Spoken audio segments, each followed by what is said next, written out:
تورات اور انجیل میں میں ایک خوبصورت بشارت عرض کر کے آگے چلوں گا.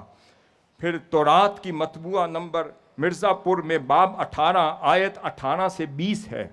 اس میں سیدنا سلیمان علیہ السلام آقا علیہ السلام کا ایک تعارف بیان کرتے ہیں اور اپنا محبت کا اظہار کرتے ہیں. وہ کیا کہتے ہیں؟ کہتے ہیں سن لو یروشلم. سیدنا سلیمان علیہ السلام مخاطب کر کے اپنے بیٹوں کو کہتے ہیں بیٹو سن لو، محبوب کی پہچان تمہیں کروا دوں تاکہ آنے والی نسل کو کوئی کھٹکا نہ ہو. عرض کیا حضور فرمائیں وہ کیا ہے؟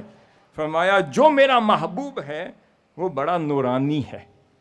یہ سلیمان علیہ السلام حضور کا تعارف کروا رہے ہیں. میرا محبوب بڑا نورانی ہے، بڑی گندمی رنگت والا ہے، ہزاروں کا سردار ہے، کالی زلف والا ہے، چہرہ مانند مہتاب ہے، ان کی جوانی مانند صنوبر ہے، ان کا گلا نہایت شیریں ہے، اور پھر یہاں بھی محمد ہے وہاں بھی محمد ہے. پھر فرمایا ہاں سن لو وہ میرا بڑا دوست ہے، میرا بڑا محبوب ہے.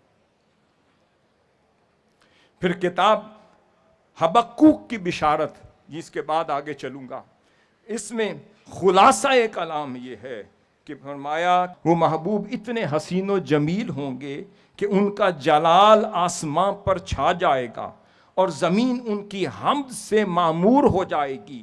اور جب زمین پر قدم رنجا فرمائیں گے تو زمین تھر تھر کانپنا شروع ہو جائے گی، اور جب پہاڑ پر نگاہ ڈالیں گے تو ریزہ ہو جائے گا، اور جب گزر رہے ہوں گے تو ٹیلے بھی جھک جھک کے سلام کہہ رہے ہوں.